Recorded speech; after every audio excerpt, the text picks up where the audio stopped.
Pink Sock Podcast, your go-to destination for a wild and unpredictable ride through the realms of music, comedy, cannabis culture, and beyond. With your host, the fearless, the irreverent, Mike Usenik, presenting eclectic, entertaining, enlightening, surprising content.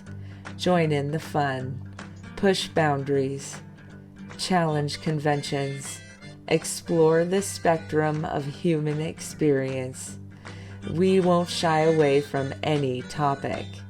Entertainment, exploration, connection. Join us.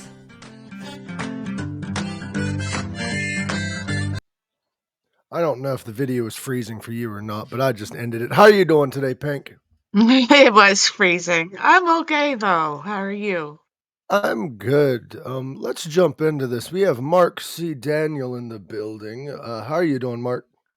Ow, ow. Dude, awesome, man. How are you guys doing? Great. Oh, I'm doing fan-fucking-tastic, bro.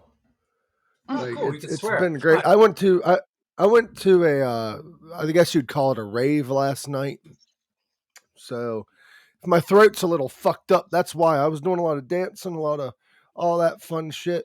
Um, do you like EDM music, bro, or are you more of a rock guy? I like it. I mean, we can go old school with it. I like Paul Oakenfold. I think that he's considered house, isn't he? Right? Yeah, And he's I house. think Black Coffee. Black Coffee is a big name. One of my friends is she works for the promoter that promotes Black Coffee. Her name is Amanda. She's really really cool, and Oh, she nice. literally travels all around the world with these EDM festivals. She was in Ibiza a few times, London, Paris. So she introduces me to a lot of interesting stuff.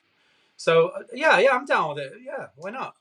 That's awesome. I have a friend. His name is. Well, I got a lot of friends. I got Louis 13, Nigel That's a Works, lie.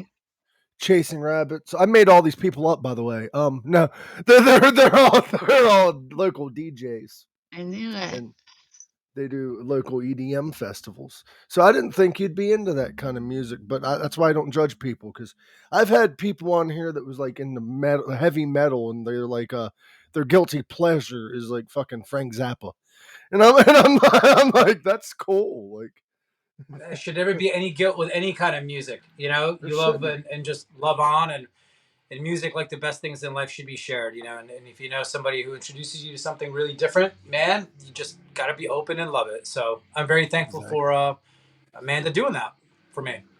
Dude, it's fucking That's awesome. awesome. I love music though, like all types of music. Speaking of, you have a new single, "Lucky One," out.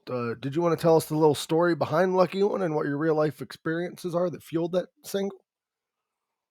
Well, you know, I think we've always all of us to some degree have always loved somebody, and we just it never reciprocated.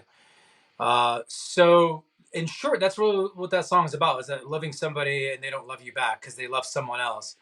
And then perhaps maybe you might get a moment in the sun where you do get a chance, and it just never really works out because perhaps maybe the person that you love or you thought you loved is really in a place where they can't. Oh, what's the term I'm looking for? They're emotionally unavailable. Hmm. I'll say. So it's kind of a one-sided love story, and that's kind of it, really. It's pretty straightforward. I'd like to think. Life is amazing and love is amazing, but it's also a bitch. Let's just admit that. Like, it's a heartless, cold. Because that's It could be. happens. It all depends on how we go into it, right? It's how much ego is involved in that, and you know, sometimes people Yeah, fall in love because they see their own ego in somebody else, and it's really permissions that they kind of see permissions to do whatever they do. Could be good, could be bad, whatever. No judgments. So falling in love with yourself and somebody else is could be could be a dangerous thing because then that is dangerous. eventually their own personality might come out. Yeah, that's very dangerous. And also, if you think about it, it's weird because the way we act as a society with anything or as a species, everything is ego based in a way because everything is your own opinion or your own way of seeing things. There's That's why dogs like, are they have no egos. Yeah, dogs are amazing, dude. I come home and my little dog, I got a little dog. He's like a little Shih Tzu something mixed. He's a little shit. That's what I call him. And he jumps up on my lap and cleans my nostrils. Like he just his fucking tongue Okay, goes I Cool. have right to up. ask, do you have a dog? Oh yeah, two of them. Rufus and Nice. Dudley. One of them is a Havanese purebred, and the other one is a Havanese Shih Tzu mix. And hey, just so thankful for these guys. They're so cool. Yeah. I You have like your 5. damn. I Five? forgot about that. Yeah. Yeah, you're doing God's work in that case. Right? I love my little dogs, Awesome. so Hey, like they're mostly wiener dog mixes. Um, and I just, man, I love my little pets. Like they're my family. You know what we should do them after the interview? We should Google what the tallest wiener dog ever was on record. Like how? What's the tallest tallest the tallest wiener? Are you wiener are dog? Yeah, my like the man little over here dash needs to hounds. relook. Yeah, I because they're looked not up tall, tall. right? I want to see what the tallest one is. But anyways, move on. Uh, But you just had me, bro. You just caught me. I was looking up world's tallest wiener dog, and I accidentally typed in tallest wiener, and that's not the answer that I wanted. It's nothing. You might find yourself in a festival in Japan. yeah. There's actually no answer for that, but I will get back to you on that. Beautiful. So, what was it like collaborating with Mickey and Marc, and how did you get them on your song? I've been working with Mickey for about 7, 8 years now, so probably about 7 years. And I met Mickey through a mutual producer friend named Vic Steffens, who has a studio in Southern Connecticut called Horizon. And I was literally listening to like a Steve Winwood album, making dinner one night, and I'm like, man, who the hell is that drummer? Because the guy was it was amazing. And I looked him up and I'm like, oh wow, Mickey Curry, that's cool. And I'm just reading. I'm like, oh okay, he worked with Vic. And I called Vic up, and I was like, yo, if Mickey ever comes in the studio and wants to jam, just let me know. And coincidentally, Brian Adams, because he's been with Brian Adams for a super super long time, and Brian Adams was Hmm. doing an acoustic thing and a tour, and Mickey came into the studio and literally was like, yo Vic, hey, if anybody wants to jam. And that's how we connected. And that had to have been maybe 7 years ago. Seven years feels right. And we've been working since. And things started to click. Probably just it's more so for me. Maybe 4 years ago, because I had 3 years of just kind of finding my space in what we were doing. So I had to grow a little in that department, which I'm thankful for that. And then so we've been doing it for 7, but 4 years is really I think what a lot of people are hearing now that's available. And we're back in the Hmm. studio in April to record some more. And Marc, I call him one of my roommates at Berkeley, but he really was just a very close friend that lived down the hall. So I've known Marc since I was like 18, freshman in college. Jesus, bro, long time you've known these people. Yeah. Like, what's weird Yeah, is I people think don't people. Sorry, go ahead. you. Okay, but the weird thing is a lot of people don't realize is like what we're hearing now musically from somebody or even actors or whatever is shit that's been in the works for like much longer than what we're listening to because it takes a while to get shit out there sometimes. So the stuff that you're hearing that's released is modern up to the date. Hmm. So I didn't write this like years ago, and now it's coming out. That's within like the past like year and a half, year maybe, which takes about that much time to go ahead and get it recorded and mixed. But everything else before that 4 year mark right there, that's just me figuring myself out. So Hmm. so the stuff that I'm going to record in April, you're probably going to start hearing even clips of it probably in October or November. So it's pretty in real time for music releases. So, is your music coming out? Because I was listening to many of your other songs. Is it like a heavier rock style, or are you sticking to like the style of Lucky One, like the softer rock style? Hmm. I don't know. I'm not really thinking too much about it. So the more I think of it, the more I feel like I have to start to identify what it is that Mhm. I have to be doing. And at that point, something else takes over, and I start to develop like this entity or character of what a song should be. And then it's that's not the best way to write. The best way to do is just really don't think of it and then just kind of go for it. So yeah, I mean, I love rock music, but I mean, I love everything. I mean, I don't think I'm necessarily a good fit for EDM, but let's see where it all goes. I suppose. Your next album is going to be EDM and just blow people's minds, bro. Let's just, that's just I'd be the outlier artist for that. Maybe there might be a story to be told if that ever becomes the case. well, there Mix is rock. EDM with polka. Oh, I've Hmm, I've heard polka. I've heard I've heard of them mixing EDM with metal. Like Korn did it for a Mm. while. I don't know if you Yeah, you guys know that remember one that. drop. Yeah, I can hear that one drop. You know, Yeah, you remember that band Prodigy? Remember those guys? fucking love them guys. Mhm. Didn't the singer just recently passed? I do believe. But Oh, they're an amazing band. They did the yeah, song it's like Firestarter. right Firestarter. So that's like EDM, but I mean that could be a bridge between like the new metal and EDM right there. Because I mean, just Mhm. add a couple seven strings in there and just keep it rhythmic, like bands like Korn do. Well, Nine Inch Nails, they're considered industrial, but it's nothing more than just dark EDM in a way. If you really With great listen to them, songs. yeah, Trent Reznor's a like hell of a songwriter. he is, and he even wrote music for other people. That's how much he wrote. He was kind of like the David Bowie of like goth and industrial metal because he wrote for like Marilyn Manson and shit. Awesome. He don't anymore because I guess there's something going on. I don't know. That's none of my business. So take us a journey of your music. When did you start getting into music? Because you went to Berkeley for a while. Tell us what that was like and how Yeah, yeah. it shaped you. It gave me a chance to spend like 24/7 with music, which I was probably already doing. So to some degree, music was always I was always impressionable to music. So you had mentioned polka earlier. Literally Mhm. everybody from my family is from Poland, and polkas were playing constantly. Mm. So the one thing I really, really wanted was like Bark at the Moon Ozzy. I wanted that hard and loud, you know? So I think it started there. I think it must have been like 11. My first concert was in fourth grade. That was David Lee Roth. And then like my second concert That's was Guns N' impressive. Roses. Thanks. Yeah, yeah.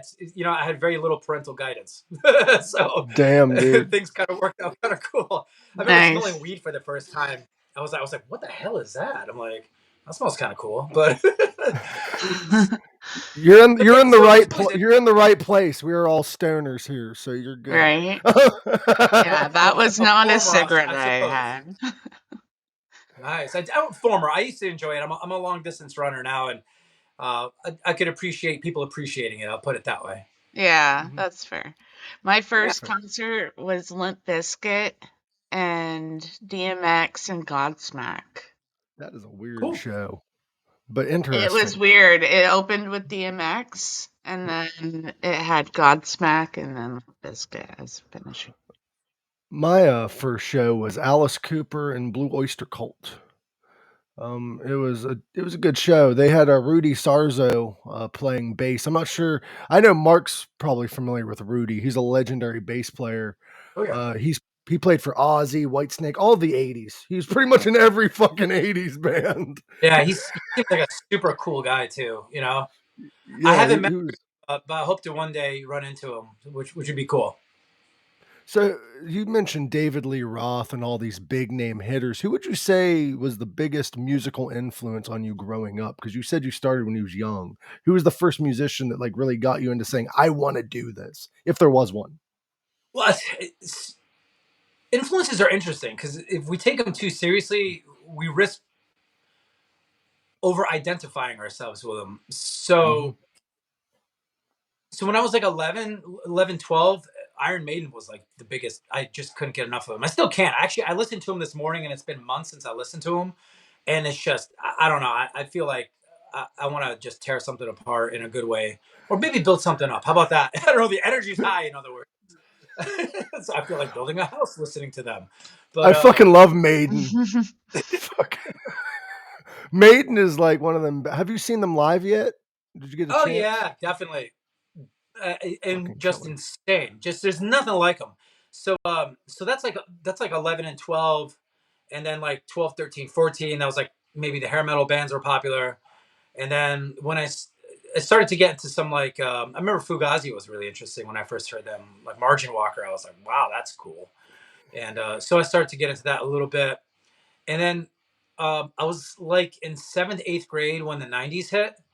So it took me a little while to really love every single one of like the Seattle bands, but I that was really cool.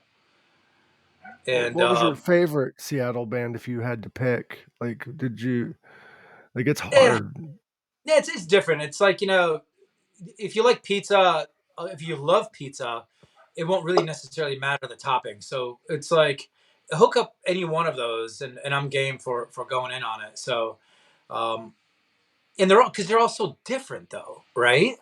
right? Very unique.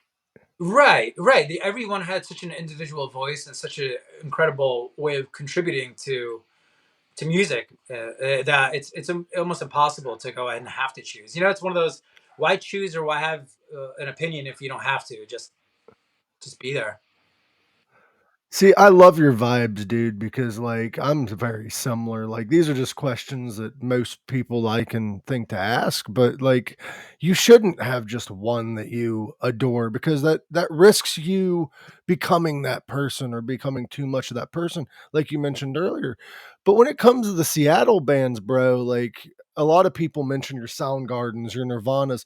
Have you ever listened to the Seattle band The Melvins? Oh yeah, God, yeah, absolutely. What is unfortunate is I every time I talk to people, not every time, but most of the time, they'll mention Nirvana and shit, but they won't mention the Melvins. And the Melvins is the band that pretty much started it all. Yeah, them you got to give credit to Tad. I mean, Yeah. Tad, I hope they did really, really well because they're such an incredible band that really inspired everyone. Mhm. Mudhoney, I mean, it's just the Replacements, Paul Westerberg. I mean, it's just, and that's, I mean, dude, between those bands, how different are they? I mean, Very. right? I have like a Neil Young esque kind of songwriter and Paul Westerberg, and then you have like Tad, which is just like literally sludgy. It's just badass sludge. And what's crazy is these bands that you named, including the Melvins, they all started in like the early 80s doing this shit before the grunge movement even happened. They're like all sludge and like damn near like Pantera in some aspects musically before these bands even came out. Well, doing it for the right reasons, it's because you love it and there's something you want to say, or both. Inspiration, whatever form it comes in, as long as it's not gonna equal you being destructive, is very welcome. Then it's a beautiful thing that these bands were inspired and they inspired each other along the way too, which is just a beautiful phenomenon that happened in that area. So you have a very eclectic taste in music. So I'm very interested to hear this answer. What are some bands that you would love to perform with if you had to choose right now, just off the top of your head? It might be easier if you asked me and I would give you a yes or no, because Okay. probably a lot of yeses. You're over here opening for Weird Al. I would play with Weird Al in a heartbeat because you know what? Right. When you The play with real polka. bands, That's why. hanging with people, because the music is really, what it comes to, right? But being able to hang with people and share energy with people, that's like that's it. That's the answer. So hey, if Weird Al calls me tomorrow and says, "Hey, Mark, you want to come and jam?" It's like, dude, cool. When and where? See, I always go to Weird Al when we talk music on here because he is so very popular, but musically he is so underrated because he has so much original music that has been untouched. Like not very many people listen to it because he's the parody guy, Yeah. and I'm like, dude, he's a great comedy writer. I My don't know if you're a sister-in-law Weird Al saw fan or not. my sister-in-law saw Weird Al like a few years ago, and she came back with it was an extraordinary show. And maybe this isn't verbatim, but there was more costume changes than like a Cher concert. So Hmm. It was fucking awesome. I've seen him a handful of times, and the last time I saw him, he didn't do all that, and I loved that because what he did was is decided to tour with an opening act for the first time ever. And I'm not sure if you remember this comedian or not, but the comedian that was opening for him was, I forget his fucking name, but he's the dude that was in UHF with the weird voice that cut his hand. Uh, but he I was have to see. opening for Weird Al. Well, it's good to hear that guy had a good spot. I haven't seen UHF in forever, but man, that's a creepy funny movie. It's got the Have you darkness seen behind his it though. document? It does. Have you seen his documentary he did recently? No, no, my friend Paul told me about it, and it's like a must watch. I haven't gotten there though. It's starring Daniel Radcliffe as Weird Al, and it's fucking crazy. Oh, it's so good. Fucking Oh, that's awesome. wild. Like I love that fucking guy though, because like so much crazy shit happens, man. So when it comes to songwriting, I'm a comedian, and songwriting and comedy I feel go hand in hand when it comes to like the writing process and the performing aspect. But when you write, and you made a very good point that is something that I made the mistake of, instead of writing to write, like you have to write. A lot of people make the mistake of writing because they have to instead of just letting the artistic juices flow. Would you agree with that? Yeah, I mean, just give yourself space and just be there, and that's it. And it's as simple as that. The answer is right there. It's just be there and let what happen happens.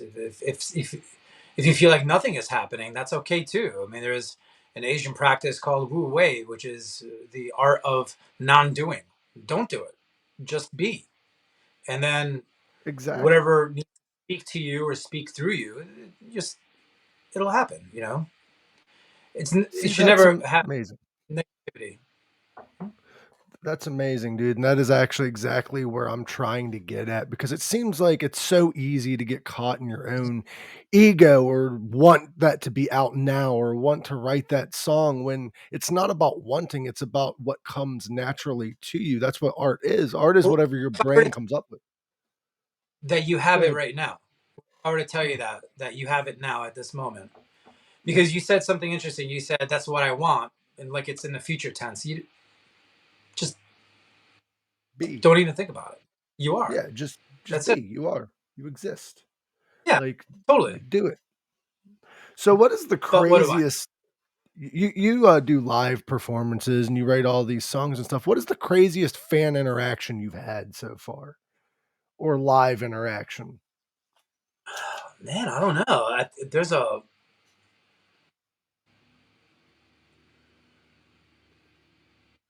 I Like mean, I I've had like a lot when the crowd of crazy shit loud.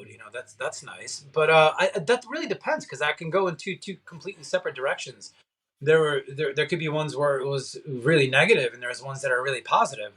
I think the best one is anytime you have an opportunity to inspire somebody that's younger, like a kid in particular. That Hmm. that's a great thing. If you could have them, of course, enjoy the music, but maybe find themselves playing music, and not necessarily with dreams or goals of stardom or whatnot. If you actually have them engaged in music on a deeper level, if you could help them get there somehow, that's one of the greatest experiences I think you could probably ever have as a musician or any type of person in the arts. See, that's a very beautiful thing that you said, because I hear it a lot and it is very true. If you're doing it for the fame and if you're doing it for all of that shit. You're doing it for the wrong reasons. You want to do it for you. You want to do it because you enjoy doing it, not just for the fame and what comes with it, possibly. Because you're just going to disappoint yourself if it doesn't make it that far, if that makes sense. How do we define what success is, though? Because normally Exactly. we're not naturally satisfied, and that's why we are where we are right now. That's why the world is what it is, and we have communication the way it is because humans were never satisfied with just climbing and going over one mountain, and that's okay because that brought us to this point in existence, which is a really great place to be. Because I'm not sure where you are. I'm in Southern Connecticut. I doubt you're in Southern Connecticut, but here we are on Saturday morning chatting. That's pretty cool. Glad those guys went over that mountain. Uh, but we have to be in touch with the expansion of like the universe, if you will, to be able to not lose ourselves in the end and overthinking and trying to predict things that are way out of our control. So I have the perfect book for you because talking to you, man, reminded me of it. Have you ever read the book, The Subtle Art of Not Giving a Fuck by Marc Manson? I haven't, and if I saw the title of the book, I would think twice about reading it. But if it's coming off of your recommendation, I appreciate that. It's not what you think when you read it at first. Basically what he is saying is we, similar to what you were saying, we choose what we care about, but we care too much. And that is what our downfall is sometimes, is the fact that instead of just letting things be, we just worry about shit, or we don't think we're as successful as we really are because our definition of success and somebody else's isn't the same. Like, he used a great example of, like, he was comparing the Beatles. Pete Best, the drummer, he left the Beatles. He got fired, but he went on to get married and he had an amazing life outside of music. Whereas Dave Mustaine of Megadeth got fired from Metallica, joined Megadeth, won Grammys and shit, but still wasn't satisfied because he wasn't as successful as Metallica. And they're like, these are two different people that took two different routes, but one feels more successful than the other. When if we was to look at the situation, we would think Dave was the successful one, when in reality Pete was. That's it's all a narrative that everybody creates in their head, Yeah, and and that's just got to live a happy life, yeah. and that's it. It's as simple as that, really, isn't it? Isn't it fucking weird though that our brains choose to think this way, and we have to train it to not like our brains can do That's anything it that's a wants. new thing in our evolution. See that was to our advantage for thousands of years. Right now, it's working against us. We've gotten to a point where it could be a huge disadvantage right now. Do you think in a So way we have over evolved, and that's why too? maybe we're not in tune with what not the world, not necessarily even the physical one. What that is. Maybe we're not necessarily in tune with that. Um, that's the downside of maybe over commercialization. I don't know. I mean, it's like we could blame all kinds of hot button issues for that, but it's as simple as this. It's just try to love every day and just be cool, and that's it. It's as easy as that. It really is. I mean, we all get frustrated sometimes. We're human. We do. Mm-hmm. And that's okay. We should probably forgive ourselves for that so that way we don't have guilt. And we Yeah. definitely shouldn't project any anger forward because that's anxiety or fear. And yeah, if we do that, man, we'll be all right.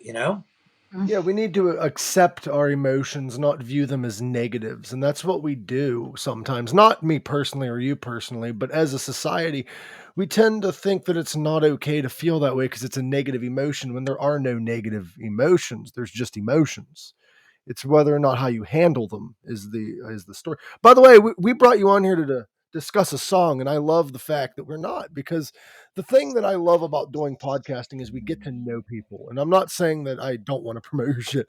I'm just saying that it's nice to go down the rabbit hole of life because we all deal with it. Well, that's what it's about. I got this really cool phone call like a year and a half ago, and it was something that I did exactly what we're doing right now. It became more of us just talking like people. And so like Yeah. I love Stone Temple Pilots, one of my favorite bands of all time. And literally, Dean DeLeo calls me, right? And their management sent me a message. They're like, "Hey, can we have your number?" I'm like, "Yeah, all right, whatever." And so I told my wife Clara, I'm like, "Hey, I'm going to sleep with the phone tonight." I'm like, "Yeah, I'm sure somebody's going to call." Not knowing, what they had in mind. And I'm thankful they did.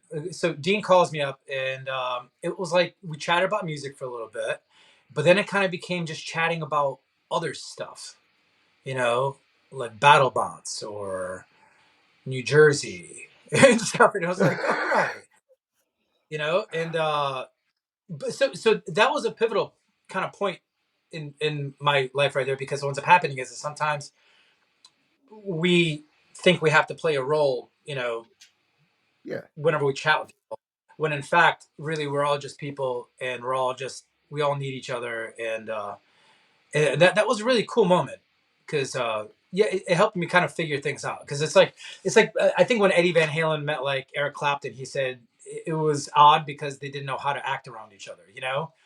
I had that somewhere in the back of my mind, whereas if I Hmm. meet somebody that I'm really starstruck by, I hope that I have the frame of mind to be able to be human about it. And thankfully, I did, and there was no alcohol involved. So all right. So the only time I was, since we're talking about being starstruck, the one time I was starstruck at first, I got over it, was when I met Alice Cooper for the first time. That was kind of a big deal for me because at the time I was like 18 or 19, and I was a huge fan of his growing up. And I had the opportunity to meet him. And now that I'm in my 30s, bro, it's like nothing to meet people that I looked up to, because the older I get, the more I realize they're just fucking people, man. Like, yeah, it's cool what they do and that I idolize them. But have you ever had a bad interaction with somebody that you looked up to? Like a No, negative? everybody's been really cool. That's It's good. I love that. really awesome people, and it's just every single one of these people. Like, so my first like big show was opening up for Steve Vai. And Oh and shit. again, that was another one of those moments. I'm literally walking into the venue, and he's doing sound check, and he has that triple neck heart guitar, right? And I'm like, oh my god, this is like happening. So, but what an incredible human being, he is, and he was so cool. And let's see, there's I'm kind of blanking on other. Okay, Living Color. I love playing with those dudes. The Oh Buck Cherry man. guys are Everclear was really cool. Played with some of the former guys from Pearl Jam and Blind Melon. They were incredible. And yeah, so it's like it's um it's great, man. Bro, Everybody's really, really I cool. would love to have you back on for like just to discuss some of the bands you played with. Jesus, bro. You played with a lot of fucking cool people. Yeah, and that's really a big takeaway, is that it's the people it's people. They're just amazing people, and that shines through their music, because they themselves could really kind of let that light shine through, and it's great to see it too. And of course, after my set's done, I got my notepad out. I'm like, all right, man, let's learn something cool here. I mean, it's just, yeah, they're phenomenally talented people. I don't think I've ever had a interaction since starting this podcast that has been negative from a musician. I almost had an actor on here once, and he told me, he's like, "Hey, here's my number, blah blah blah blah blah." So I contacted him as he told me to, and long story short, he told me to fuck off because he's a big star and I'm a nobody. And I'm like, bro, like, and mind you, this guy ain't done a movie in like 20 years. I'm like, dude, you're calling me a nobody, but to make yourself feel better, because people do that. They inflect their own insecurities onto other people. And why can't we just love each other and like be more nice? Like, why do people got to be like that, bro? Yeah, maybe Like, toss them a little. toss him a little sympathy or something. He's having a hard time, you know, because Mhm. if he was doing okay, perhaps maybe, you know, he wouldn't be doing that. So our natural reaction would be like, hey man, well, you know, fuck you, and you know, now I'm going to go ahead and break you down and strip you apart from everything, and see what all of your faults are. So that way I could gauge the weight of your words when you put them on me. Right. And Mhm. that's not good, because that's putting you in a headspace of really just intense negativity that's going to stick with you for a long time. Uh, so yeah, you know, throw the guy a little sympathy, and let's hope he lands a really great role and he's happy.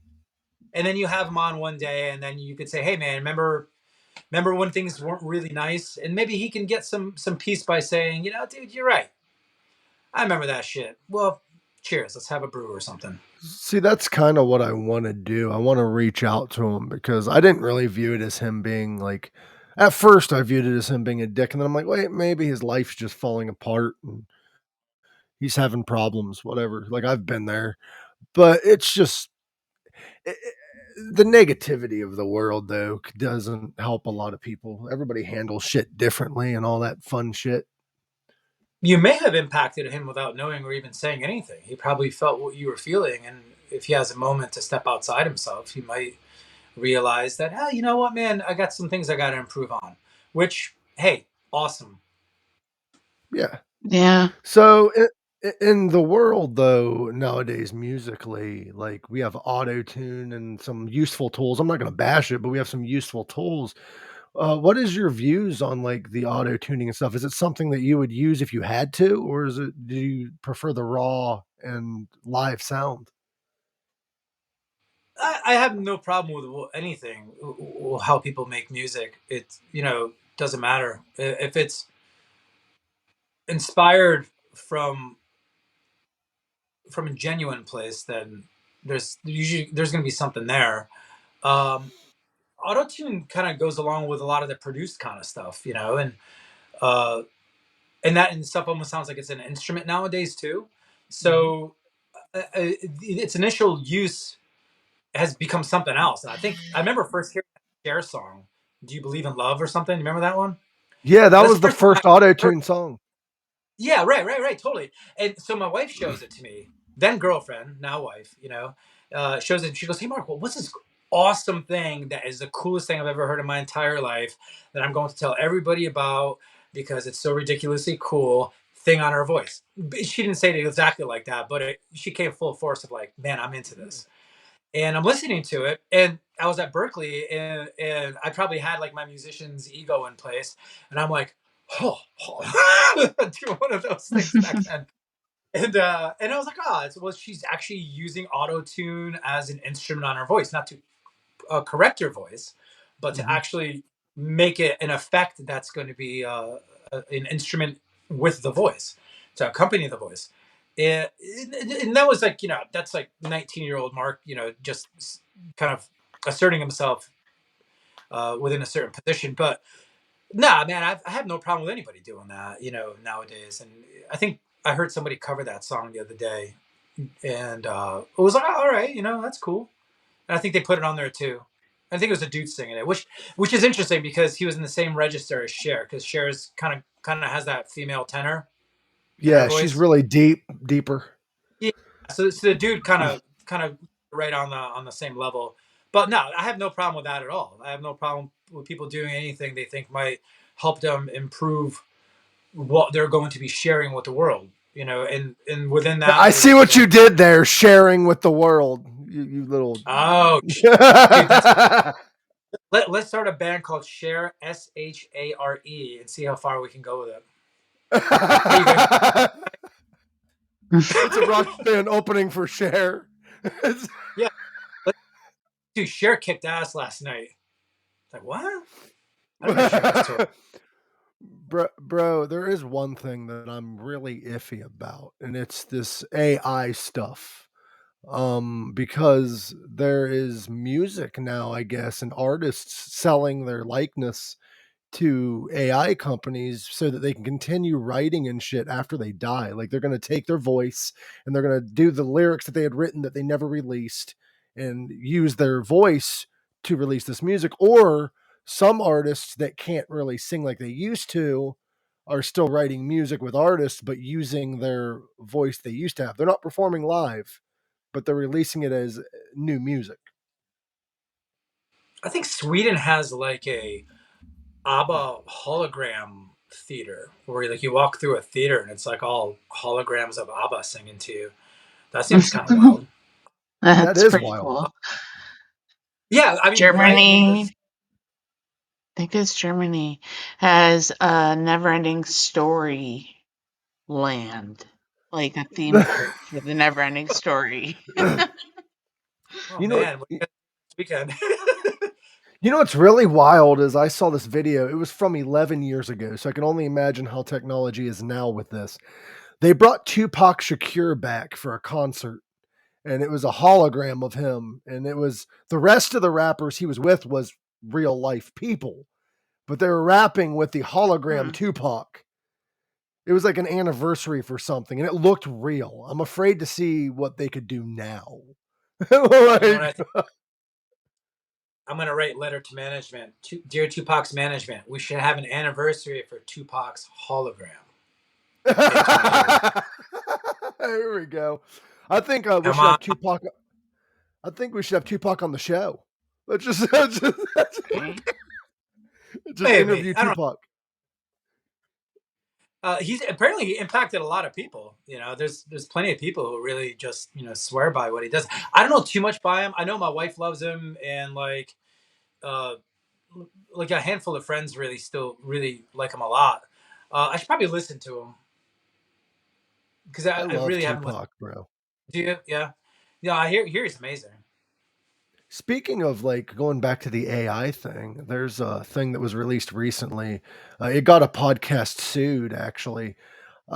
They released an AI generated George Carlin special. It was written by comedy writers, but they used AI to change the guy's voice to sound like George Carlin. And they did a full stand up special of what if George Carlin came back to life today and did a stand up comedy special. And it doesn't sound exactly like him. Like the voice is a little off, but the delivery is perfect. And it is terrifying. My buddy Paul sent me a link to that. I never got around to listening to it. It is very eerie. Like it starts off with him saying, and this is very George Carlin-esque. He said, I'm sorry I haven't released any new material in a few years because if you haven't been paying attention to the news for the last 15, 20 years, I've been fucking dead. This is how he started the special with. I'm like, I'm like, Jesus. Like, what the? But that is very Carlin-esque, but it's also like, I wouldn't say insensitive. It is if it was a different comic, but that's how, if George was alive today, he probably would have got a giggle out of it. Probably not have appreciated they took his likeness, but he probably would have gotten a giggle. Yeah, I don't know much about where any of that's heading, really. Um, it, I suppose it's interesting to take a point of view and then just kind of create a story around where it could go. Yeah. But yeah, I have no clue. And Well, but to release shit as the artist and it's not them is different. They actually said it was AI, but Bruce Willis allegedly just signed his likeness away so that he can continue acting in movies as an AI figure. Now, that is iffy to me because you can get him to say whatever the fuck you want at this point. that sounds like a Bruce Willis movie, though. Yeah, it does, don't it? Yeah, it's like Surrogates, but it's like Surrogates is really happening. You know, so Well, it it's totally makes kind of sense that Bruce Willis would sign off his likeness so AI could do Bruce Willis movie because Bruce Willis's characters would. So it, he's like, it's we're gonna get art. all meta on this shit, man. It's art imitating it's reality and imitating art, and that happens a lot, dude. Like, ever seen the movie Idiocracy? Yes. Um, I love that movie. If you watch the movie, everyone in the movie is wearing Crocs. Now, in reality, Crocs weren't invented yet when that movie came out. They created that shoe because they thought humans would not be dumb enough to wear them. And then the next year, Crocs were the biggest shoe in the United States. Oh, that's a wild story, man. Wow. Yeah, because You know what? the developer of Crocs did it for the movie, and then they made it real. Oh wait, no, that, They're really comfy, I'm just saying. They are. They But are. And I didn't know the holes in Crocs were actually for jewelry. You can put jewelry in them. yeah. Yeah, they have like Yeah. those little gems that you can get for them. What were you going to say, Mark? oh, just supporting the point. Yeah, I've seen kids with all kinds of little accoutrements. I didn't know that's what they were for. I actually saw recently Heelys are making a comeback. We should get a pair of Heelys, Mark and Race. Did they ever really go away though? Not really, but they make No, them for adults now. I'm wearing mine now. I'm wearing my light up sneakers. I'm 6 foot tall, but I take a size 5 shoe, so it works out perfectly. No, I don't. It's Bro, all you very different from the waist down. the way that you just described yourself, I just imagine you like tall as fuck, but you got chicken legs. Like fucking I just it's Yeah. very balance on the feet. It's just like oh shit. But fucking great, bro. I've really enjoyed chatting with you, and like I said previously, you're always more than welcome. I say this to guests: you're always more than welcome to come on the show again. thank you. We are going to start going live as just a hangout. Anybody that wants to show up can. We have a link. Every Monday at 9 p.m. We're going to try to do it. So if you ever want to come by for a hangout, you hear a topic you want to discuss, you're more than welcome. Or something to promote, because you did say you have new music that you were working on. I'm always Um, writing, working, and recording on music, so there's always going to be something. I appreciate everybody going out and checking out the new single "Lucky One." There is an incredible team that I've worked with on this song. Everybody from Mickey to Marc to Vic to Matt Wagner, Allison Cook Beatty and Allison Cook Beatty Dance for the video, Tim O'Hanlon for directing the video, and it's just uh, it's hopefully you enjoy it. Let's leave it with that one. Hopefully you'll dig it. So dude, I love Lucky One, man. thank you. Like it is a great song. I really do enjoy it. And it is available for everyone that wants to listen to it yourself. You can find it on all streaming platforms. That is right. It is on all streaming platforms. Look at that. Look how professional we are. Nice. Look at that shit. Like the goddamn news. Look at Great chat. I uh, really appreciate you guys having me on. Pink, thank you so very much for joining. Yeah, Mike, my thank you. sincerest thanks. And it'd be great to do this in person one day. So I perhaps would maybe love one day to. we'll meet. We can meet in the middle because I live in Ohio. She lives in Canada. We could all meet in the middle. One more chance for you. Go ahead and shout out your website, your social media, your single, whatever else you got going on, shows even. Or play a Uh, song play because a I song. You noticed got you your guitar. have a guitar on. Do you want to Yeah, I play? was like, Do you want to play Lucky One for us live, real quick? A little early for me to be singing. Okay. It's 9:45 right now. It's But 9:45 for me too. is it? Yeah. Oh, yeah, that's right. But I do appreciate that offer, though. That was very kind of you. And I will absolutely sing and play a song for you sometime soon. I usually keep it to after 12 o'clock p.m. Okay. Well, you can do it for our evening show whenever we have it. You can be one of our live mm. performances. For the evening show when I do it.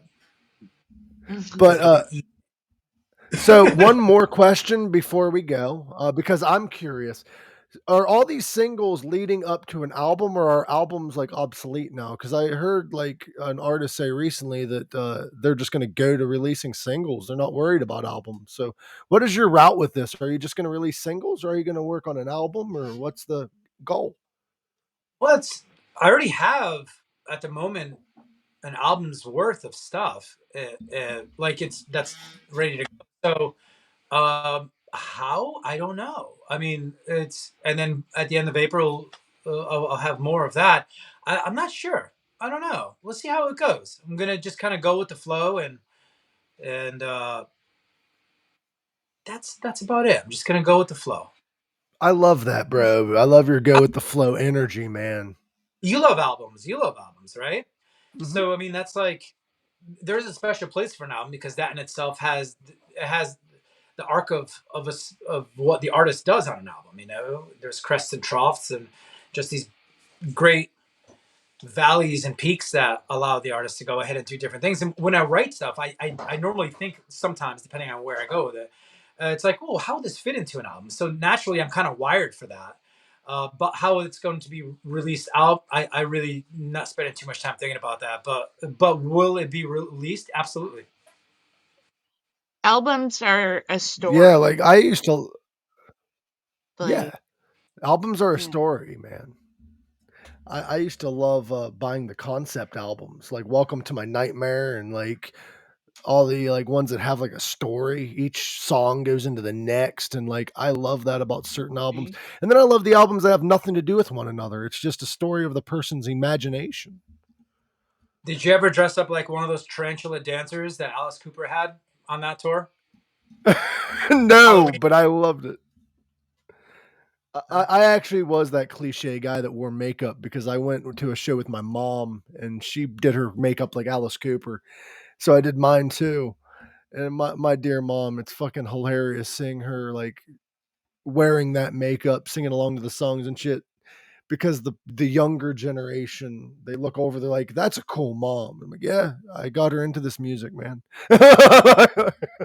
She loves the Perhaps music I when do. we could put on tarantula outfits and dance to Welcome to My Nightmare. Yeah, let's do it. I think we should. I think it's a must. Now the cat's out of the bag, it's got to happen. It's got to happen. We got to be Alice Cooper's backup dancers. If you're listening to this, Alice.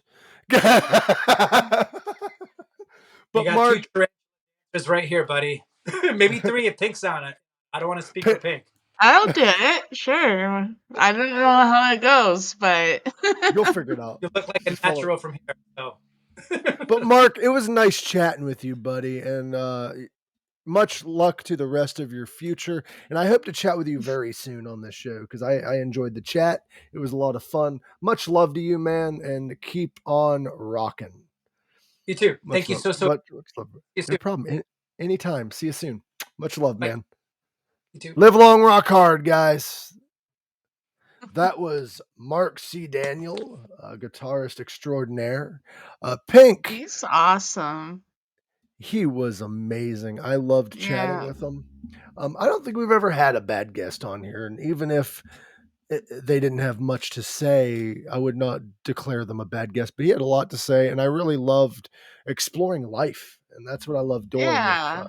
people. Yeah, It's like not the conversation kept veering off to like, what kind of dogs do you have? Like, what kind of music are you into? Like, just random shit, and it was perfect. What I love about podcasting, and this is a little message to anyone that is going to get into podcasting. If you have somebody that reaches out and says, "Hey, let's do an interview or whatever," don't just try to focus on what the interview is supposed to be about. Like Marc said about music, let your artistic juices flow. Yeah. Let the conversation take you to a realm of whatever the fuck we talk about. But Yeah. guys, that was another edition of Pink Sock Podcast. Anything you want to say, Pink, before we head on out of here? Marc C. Daniel, please join us on Mondays at 9 p.m. Eastern Standard Time. This coming Monday for a talk about being a pastafarian. Yes, because plot twist, Ramen. Pink is a pastafarian, and we're gonna dig deep into the world of pastafarianism, and there will be a link in the chat where anyone can join with their questions about pastafarianism. And I've been reading a little bit of the Bible of the flying spaghetti monster, and Yeah. I'm just gonna leave it at that. Guys, as always, live long, rock hard, take care of yourselves, and remember, there's nothing else to remember. Love you all and have a lovely rest of your